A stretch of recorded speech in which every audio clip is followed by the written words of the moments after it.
So the next lecture is going to be on correlational methods. So to give you an overview, we'll talk about correlations and what they are, we'll define it, we'll talk about the coefficient of determination, spend some time talking about scatter plots. Then I'll help you work on understanding how to write correlations in APA style and interpret a correlation matrix. And then we'll spend some time discussing why correlation does not equal causation. So first, let's define a correlation. We've talked about it before, but let's talk about it again. So a correlation is looking at the relationship between two variables, the degree to which two variables covary together. So again, we can think about the relationship between height and weight. So the general pattern is that the taller you are, the more you weigh. And again, that's not true of everyone, but it's a general pattern, right? Similar with SAT scores. Oftentimes correlations are used to make predictions. So we use people's scores on the SAT to predict how well they'll do in college. And an important thing to remember about a correlation is that the goal is to determine the direction and the strength of an observed relationship. So if two variables are related, you need to understand both the direction of that relationship and also the strength of that relationship. In terms of direction, there are four basic directions. There's a negative relationship, a positive relationship, a zero or no relationship, and then a curvilinear relationship. So a positive correlation are when the variables are moving in the same direction. So they're both going up or they're both going down, but they're going together, right? So crime rate and the number of guns sold, that is a positive correlation. The more guns sold tends to be related to more crime, right? So they're both increasing. In contrast, negative correlations are when the variables are moving in opposite directions. So as one goes up, the other one goes down. So years of education and years spent in prison. So the more education you have, the less likely it is that you're going to end up going to prison. So they're negatively related. Now, again, you could have some people who are highly educated who go to prison, or people with very little education who don't go to prison, but the general pattern is as education goes up, years spent in prison goes down.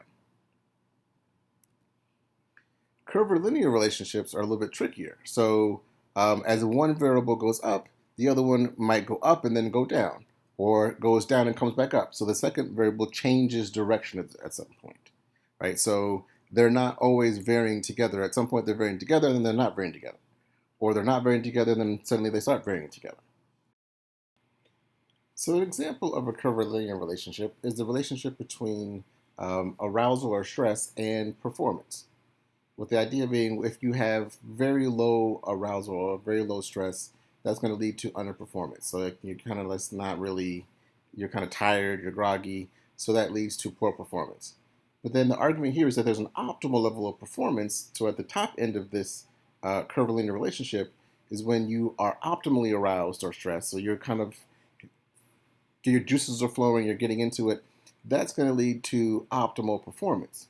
But then the argument then is that once you pass that point where you're overly aroused, that might lead to poor performance. So the idea is it's a curvilinear relationship. It starts out being a positive one. It gets to one point and the relationship becomes a negative one. Zero correlation is when there's no relationship between your two variables. For this example, like when one variable increases, the other variable could increase, decrease, or stay the same. There's just no relationship between those two variables. So having information about one variable doesn't give us any insights into the other variable. So now let's test your understanding of the different types of correlations. What's the relationship between height and intelligence? There'll be no correlation. So height does not give you any insights in terms of someone's intelligence. Tall people can be smart or unintelligent. Shorter people can be smart or unintelligent. There's no real relationship between those two variables. How about the relationship between cardiovascular exercise and weight?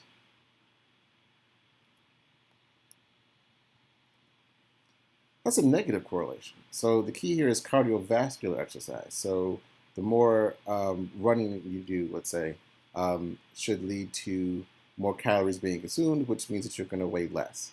Now again, this is the general pattern. It does not mean that's true for everyone. Some people might do a whole bunch of cardiovascular exercise and lose no weight. But the general pattern is the more cardiovascular exercise you engage in, the less you're going to weigh. How about the relationship between water and plant growth? So this would be a curvilinear relationship. So when you have a little bit of water, the plant's not going to grow very much. But as you increase the amount of water, that's going to lead to higher plant growth. But there comes a point where you will optimize your plant growth, and giving more water beyond that would cause the plant to be overwatered, which would lead to lower plant growth. That would be a positive correlation. So the more time you spend studying, it tends to lead to higher exam scores. And again, that's not going to be true for everyone. You might have some students who study a lot and still don't do particularly well in the exam, or some students who don't really study that much at all but still do well. But the general trend, the general pattern, is that the more time spent studying is positively correlated with exam scores. Now, the statistic that's used to examine the relationship between two variables of correlation is called the Pearson's product moment correlation coefficient. And this looks at the linear relationship between two continuous variables. And again, it looks at the direction and the strength of that relationship. And as with any correlation, a correlation can range from -1 to 1, with -1 being a perfect negative correlation, uh, a +1 being a perfect positive correlation, and a correlation of 0 being no correlation. And as your your correlations move away from 0, either in the positive or negative direction, that means the correlation is getting stronger. The relationship is getting stronger between those variables. Importantly, the Pearson's product moment correlation coefficient only can look at linear relationships, so it cannot understand curvilinear relationships. So if it's a curvilinear relationship, um, you should not run a Pearson's product moment correlation coefficient. It will give you an incorrect output because it can't understand curvilinear relationships. So I also want you to understand the different types of strengths of correlations. This is more of a general principle. Um, so if the absolute value of your correlation goes from zero point 0 to 0.2, that's a weak or no relationship. As it goes from 0.2 to 0.4, that's considered to be a weak relationship. 0.4 to 0.6 is a moderate relationship. 0.6 to 0.8 is a strong relationship. And 0.8 to 1 is a very strong relationship.